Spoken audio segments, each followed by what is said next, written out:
दरम्यान एक मोठी बातमी आपल्यापर्यंत पोहोचते। नाशिक महापालिका निवडणुकीत महाविकास आघाडी आणि मनसे एकत्र लढणार आहेत। या क्षणाची सगळ्यात मोठी बातमी आपण बघतोय। नाशिकमध्ये आता राजकीय घडामोडींना वेग आलेला आहे।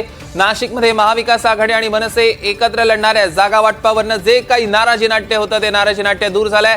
आता भाजपचा पराभव करण्यासाठी मनसेसह महाविकास आघाडीतील सगळे पक्ष एकवटलेले आहेत। प्रांजल कुलकर्णी आपले प्रतिनिधी नाशिकहून आपल्या सोबत जोडले गेले आहेत। प्रांजल, सध्या काय राजकीय समीकरण नाशिकमध्ये जुळतायत?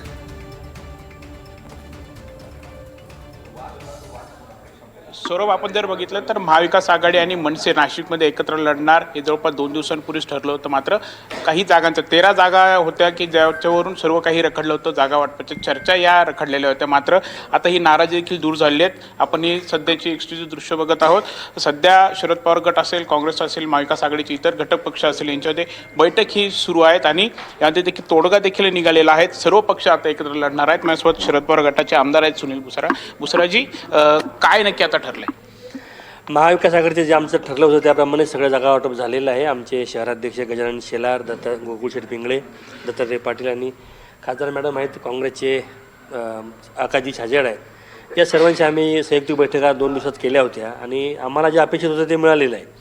शिवसेनेशी आमच्या ज्या तडजोडी झाल्या त्या चांगल्या प्रकारे झाल्यात। जे आम्हाला पाहिजे ते मिळाले असल्यामुळे आणि समाधानकारक तोडगा या महाविकास आघाडीमध्ये झाला असल्यामुळे चांगल्या पद्धतीने आमच्या जागा वाटप झालेलं आहे। आम्ही सुरुवात करतोय। आता कोण कोण, मनसे आणि आपण सगळे सोबत आहात आणि काय फॉर्म्युला ठरला? नाही, शिवसेना, मनसे, आम्ही काँग्रेस, भारतीय राष्ट्रीय काँग्रेस, शरदचंद्र पवार राष्ट्रीय काँग्रेस पक्ष, मनसे असं आम्ही एकत्र आहोत आणि आमचं जे काही शेड्यूल ठरलं होतं त्याप्रमाणे आमच्या जागा वाटप समाधानकारक सगळ्यांना झालेलं आहे। त्यामुळे आम्ही ही निवडणूक अतिशय चांगल्या पद्धतीने लढून आम्ही विजयासाठी त्या ठिकाणी प्रयत्न करू। तर सगळे म्हणजे पहिल्यांदा असं बघायला मिळतात की एकत्र आलेले आहेत, मनसेलाही सोबत घेतलेलं आहे। कोणकोणते मुद्दे आहेत आणि भाजप विरोधात आपण हे लढणार असं देखील बोललं जातं? नाही, निश्चितपणे या शहराच्या विकासासाठी ज्या गोष्टी आम्हाला करणं अपेक्षित आहे किंवा जनतेला ज्या अपेक्षित त्या करण्याचा आमचा प्रयत्न राहील।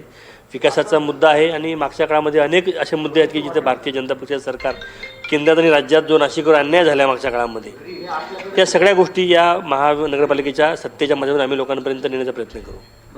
आता खरं तर मनसे तर सोबत आलेले आहेत, मात्र पुढे हिंदुत्वाचा मुद्दा असेल किंवा सर्व मुद्द्यांवरकडे तुम्ही कसं बघताय? की नाही, हिंदुत्वाचा मुद्दा हे इतर पक्ष फक्त राजकारणासाठी वापरतात। आम्ही स्वतः ते वर्तन आमचं त्या पद्धतीने आहे। आम्ही सर्व धर्मसमभावाचं आमचं पक्षाचं विचारसरणी आहे।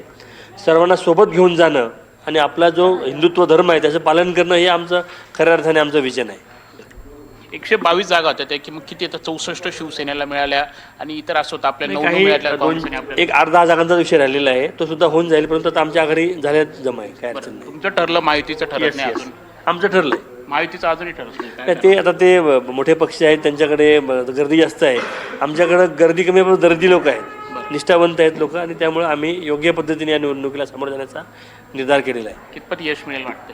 नाही, आम्हाला खात्री आहे की आमचं यश या म्हणजे मनसे आमच्यासोबत आली आहे, भारतीय राष्ट्रीय काँग्रेस आमच्यासोबत आहे, शिवसेना उद्धव बाळासाहेब ठाकरे पक्षासोबत आहे, आम्ही आहोत, CPMचं आमचं बोलणं सुरू आहे। त्यामुळे या सर्वांना सोबत घेऊन त्यांची एक मोठ बांधून एक चांगली लढत आम्ही त्या ठिकाणी देऊ असा आम्हाला विश्वास आहे। सौरभ, आपण बघत आहोत खरं आता सर्व पक्ष हे एकवटलेले आहेत आणि निश्चितच आम्हाला यश मिळेल असं देखील त्यांनी म्हटलेलं आहे। 7 ते 8 जागांवरून जागांचा तिढा आहे कायम आहेत, मात्र तो देखील आज रात्रीपर्यंत सुटेल असं देखील त्यांच्याकडून सांगण्यात येतं। त्यामुळे एकीकडे आता महाविकास आघाडीचं तर ठरलेलं आहे, मात्र महायुतीचं अजूनही ठरत नाही। त्यामुळे आता निश्चितच महायुतीचं काय होणार हे देखील पाहणं तेवढंच महत्त्वाचं ठरलं। सौरभ, निश्चितच प्रांजल, ह्यावर लक्ष ठेवून